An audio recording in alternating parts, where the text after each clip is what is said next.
સુરેન્દ્રનગર જિલ્લાના ધ્રાંગધ્રા શહેરની શિવરંજની સોસાયટી સહિત 5 સોસાયટીના રહીશો છેલ્લા 6 વર્ષથી પાણી માટે વલખા મારી રહ્યા હતા. સ્થાનિક રહીશો દ્વારા આવનારી લોકસભાની ચૂંટણીનું સંપૂર્ણ બહિષ્કારની ચીમકી સાથે ગાંધી ચિંધ્યા માર્ગે આંદોલનની ચીમકી ઉચ્ચારી હતી. આ સમસ્યાની વાચા આપવા ન્યૂઝની ટીમ દ્વારા સ્થાનિક રહીશોની મુલાકાત સાથે વ્યથાઓને સરકાર સુધી પહોંચાડવા ન્યૂઝના માધ્યમથી અહેવાલ પ્રસારિત કરતા 48 કલાકમાં જ ધ્રાંગધ્રા નગરપાલિકા પ્રમુખ કુલદીપસિંહ ઝાલા સહિત વોટર શાખાની ટીમ દોડી આવી હતી અને તાત્કાલિક ધોરણે આ સોસાયટીના પ્રશ્નોને વાચા આપવા માટે મક્કમ બની કામગીરી હાથ ધરી હતી. આ તકે સ્થાનિક રહીશો દ્વારા જીડીસી ન્યૂઝ ચેનલના પ્રતિનિધિ સહિત ટીમનો આભાર વ્યક્ત કર્યો હતો. તંત્ર દ્વારા તાત્કાલિક ધોરણે કામગીરી હાથ ધરાતા નવનિયુક્ત નગરપાલિકા પ્રમુખ કુલદીપસિંહ ઝાલા સહિત નગરપાલિકાની ટીમનો પણ આભાર વ્યક્ત કર્યો હતો. અમે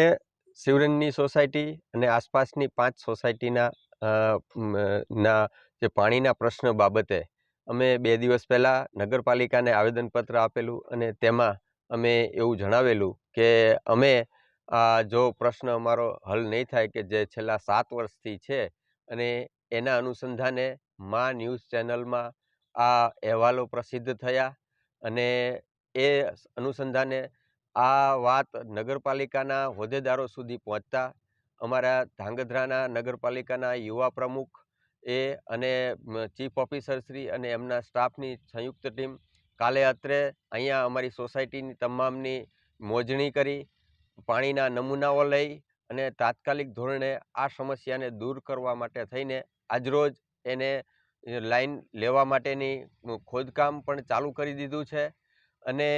હવે અમને એવી આશા છે કે અમને 4 દિવસની અંદર અમારી સોસાયટીઓને